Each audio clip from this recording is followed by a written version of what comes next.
Assalamualaikum semua anak murid muallimah. Baiklah, pada hari ini kita akan sambung dengan pembelajaran sejarah kita dengan unit 5, Zaman Air Batu. Okey, pada kali ini kita akan belajar pula perubahan yang berlaku pada zaman air batu akhir. Okey, jom.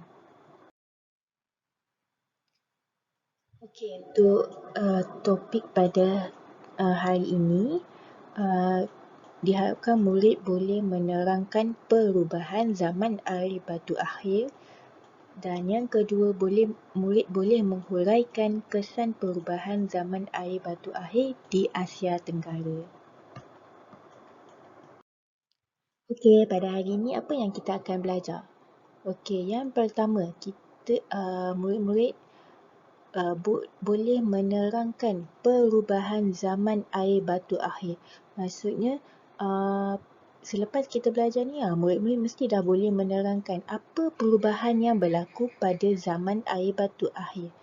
Dan yang kedua, murid-murid mestilah boleh menghuraikan kesan perubahan zaman air batu akhir di Asia Tenggara. Tadi selain kita belajar tentang apa perubahan yang berlaku pada zaman air batu akhir, murid-murid juga belajar apa kesan terhadap perubahan yang berlaku ini. Baiklah. Okey, pada zaman air batu akhir ni berlakunya perubahan suhu. Apabila suhu dunia ni meningkat, berlakulah kecairan air batu. Dan perubahan ini telah memberikan kesan yang besar terhadap bentuk fizikal bumi dan hidupan yang berada di bumi. Jadi, perubahan yang berlaku pada zaman air batu akhir ini ialah perubahan kepada bentuk muka bumi disebabkan oleh peningkatan suhu bumi. Okey, yang pertama, perubahan yang berlaku pada zaman air batu akhir ini ialah perubahan bentuk muka bumi ini. Okey, macam mana bentuk muka bumi kita ni berubah selepas berlakunya zaman air batu akhir ni? Okey, yang pertama disebabkan oleh suhu bumi pada ketika itu meningkat. Bila suhu bumi kita meningkat, bumi menjadi lebih panas. Jadi ais batu mula mencair. Bila ais ini mencair, air akan melimpah ke kawasan yang rendah.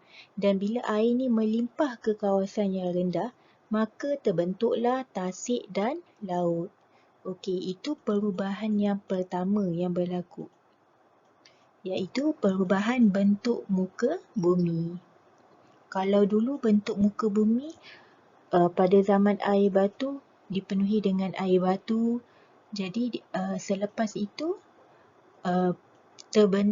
selepas berakhirnya zaman air batu, terbentuklah pula tasik dan laut.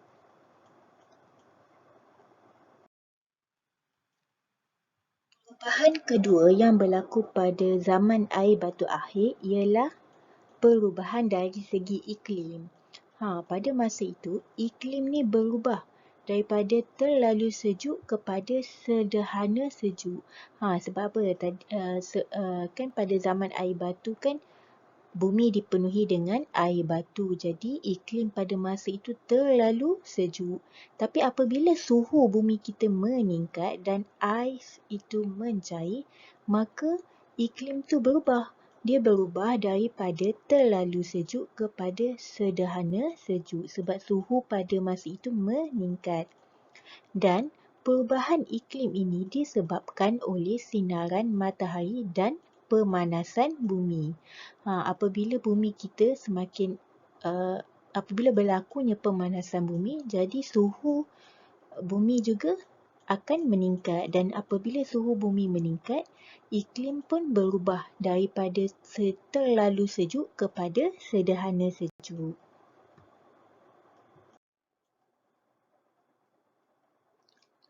Perubahan yang ketiga ialah berlakunya perubahan rupa bentuk fizikal bumi.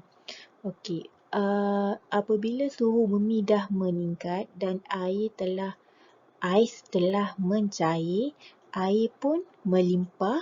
Okay. Apabila berlakunya air melimpah ni, apa yang terjadi? Paras air laut kita akan meningkat.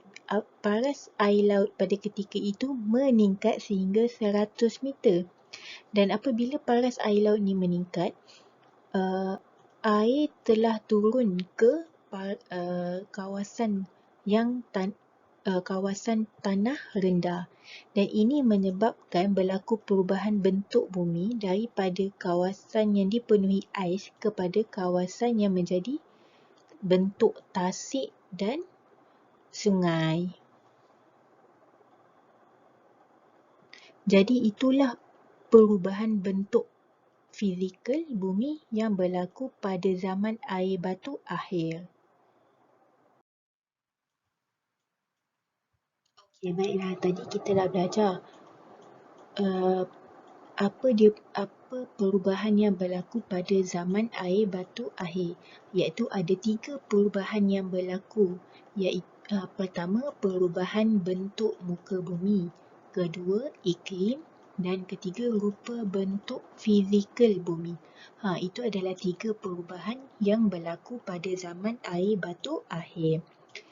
Jadi, apabila dah berlakunya perubahan pada zaman air batu akhir ni, semestinya ada kesan terhadap perubahan ini. Okey, sekarang kita akan belajar pula kesan perubahan zaman air batu akhir. Dan kesan kepada perubahan zaman air batu akhir ni ada 3. Okey, yang pertama, bentuk fizikal bumi. Kesan terhadap bentuk fizikal bumi. Kedua, kesan kepada haiwan. Berlakunya kepupusan haiwan. Dan yang ketiga, kesan kepada manusia, iaitu berlakunya perubahan pertempatan manusia.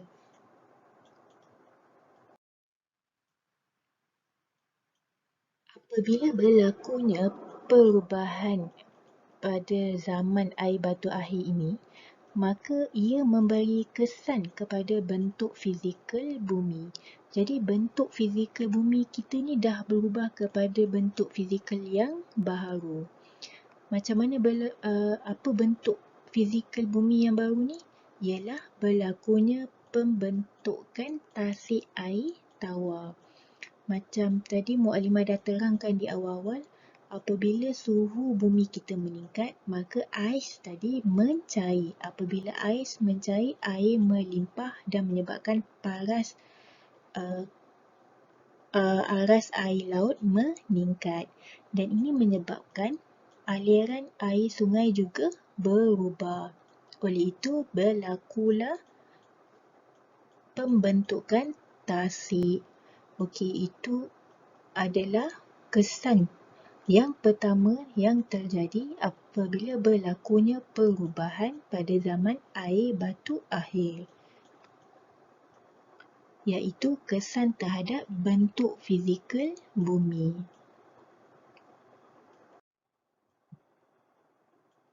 Okey, kesan yang kedua apabila berlakunya perubahan pada zaman air batu akhir ni ialah kesan terhadap kepupusan haiwan. Okey, apabila berlakunya perubahan zaman air batu akhir ni, kepupusan haiwan berlaku disebabkan perubahan suhu bumi. Okey, macam kita dah pernah belajar pada minggu lepas, haiwan yang wujud ataupun haiwan yang hidup pada zaman air batu akhir ni ialah seperti mamut, sloth dan harimau bertaring lengkung. Haiwan-haiwan ini mempunyai fizikal yang membolehkan mereka hidup pada zaman air batu. Maksudnya mereka mempunyai bulu yang tebal, kulit yang tebal untuk memerangkap haba. Jadi apabila suhu bumi kita berubah daripada terlalu sejuk kepada sederhana sejuk, maksudnya semakin panas sedikit. Jadi haiwan-haiwan ini tidak boleh mengadaptasi kepada suhu yang baru. Jadi lama kelamaan haiwan-haiwan ini pun pupus.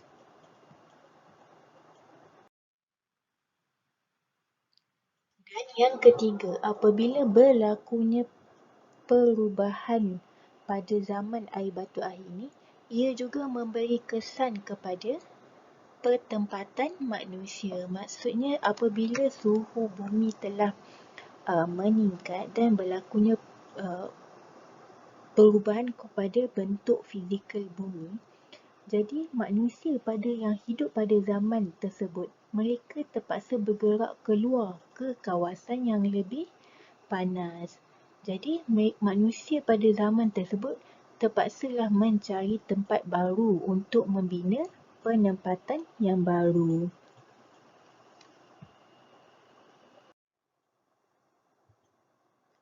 Okey, tadi kita dah belajar kesan terhadap perubahan zaman air batu air.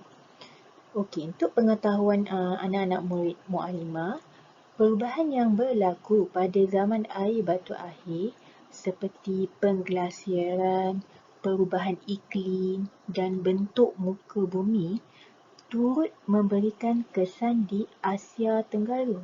Okey, Asia Tenggara ni, kenapa kita nak berfokus belajar di Asia Tenggara? Berlakunya perubahan di Asia Tenggara. Kenapa? Sebabnya Malaysia terletak di Asia Tenggara. Jadi kita pun nak kaji juga apabila berlakunya perubahan, adakah ia memberi kesan di kawasan Asia Tenggara. Okey, antara kesan perubahan zaman air batu air di Asia Tenggara termasuklah kenaikan paras air laut di pentas Sunda. Okey, nanti kita akan belajar sedikit tentang pentas laut pentas Sunda. Okey, dan juga berlakunya pergerakan manusia dan haiwan di Asia Tenggara. Okey. Untuk pengetahuan anak murid semua, Asia Tenggara terdiri daripada Malaysia, Singapura, Brunei, Filipina, Indonesia, Thailand, Laos, Kemboja, Myanmar, Timor Leste dan Vietnam. Okey, itu adalah negara-negara yang terletak di Asia Tenggara.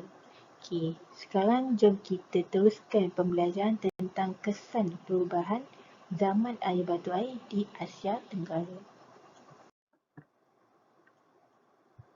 Okey, tadi Muallimah ada sebut tentang pentas Sunda. Okey, pentas Sunda ni apa? Pentas Sunda ni ialah kawasan tanah luas di Asia Tenggara. Dan kawasan tanah luas ini menghubungkan kawasan daratan dengan kepulauan. Okey, kalau kamu lihat gambar rajah di sebelah kiri yang warna hijau banyak semua, okey, itu adalah kedudukan pentas Sunda pada epok Pleistosen. Kita dah belajar kan minggu lepas ada dua epok, epok Pleistosen, epok Holosen. Okey. Kalau kamu nak tahu permukaan bentuk muka bumi pada zaman epok Pleistosen tu, bentuk dia macam yang gambar rajah dalam belah kiri, yang warna hijau tu semua. Maksudnya dia tak ada lagi pulau-pulau banyak. Dia hanya ada satu kawasan daratan, tanah luas. Okey. Dan gambar rajah yang sebelah kanan kamu, yang kamu nampak dah ada pecah-pecah kepada pulau-pulau. Kamu nampak kan ada peta Malaysia kat situ, Indonesia. Okey. Ini adalah kesan yang terjadi selepas zaman air batu air. Iaitu macam ni lah bentuk kedudukan pentas Sunda selepas zaman air batu air. Iaitu pada epok Holosen. Okey, kenapa berlaku perubahan bentuk muka bumi ni sampai macam ni? Sebabnya ialah kenaikan paras air laut. Tadi kan disebabkan suhu bumi meningkat, jadi paras air laut kita pun meningkat dan ini telah mempengaruhi bentuk muka bumi di pentas Sunda. Berlakulah daripada yang tanah luas tadi, berlakulah pecahan kepada bentuk pulau-pulau, tasik. So ada dah jadi bentuk yang macam sekarang ni yang awak lihat. Terbentuklah Malaysia, Indonesia, Brunei, Singapura dan lain-lain.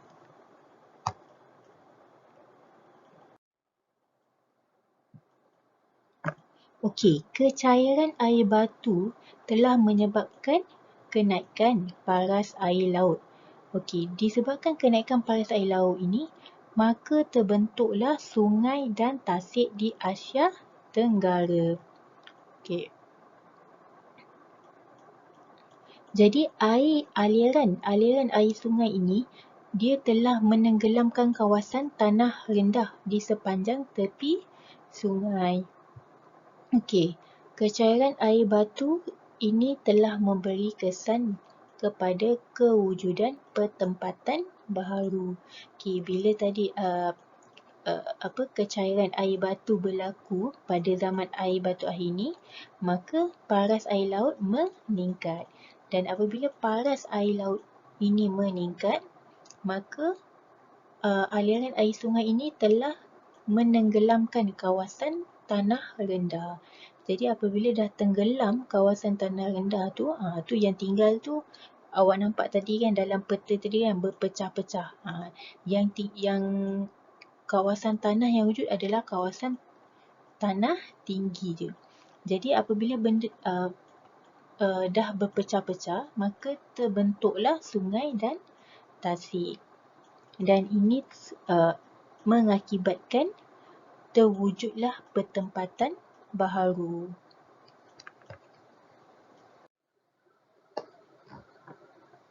Okey, tadi dah berlakunya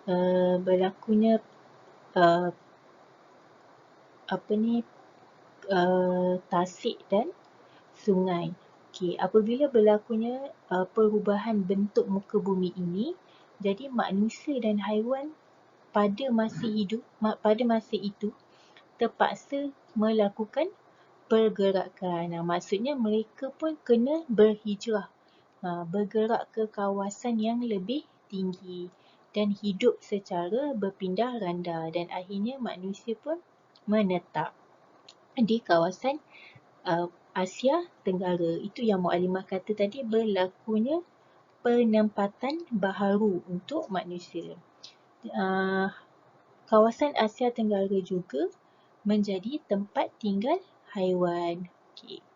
So jadi itulah dua kesan perubahan yang berlaku pada zaman air batu akhir ni di Asia Tenggara. Okay. Apa yang awak dapat belajar daripada perubahan yang berlaku ni? Perubahan dan kesan yang berlaku pada zaman air batu akhir di Asia Tenggara ini memberi kesedaran kepada kita masyarakat akan pentingnya untuk kita memelihara bumi kita dan menyayangi alam sekitar.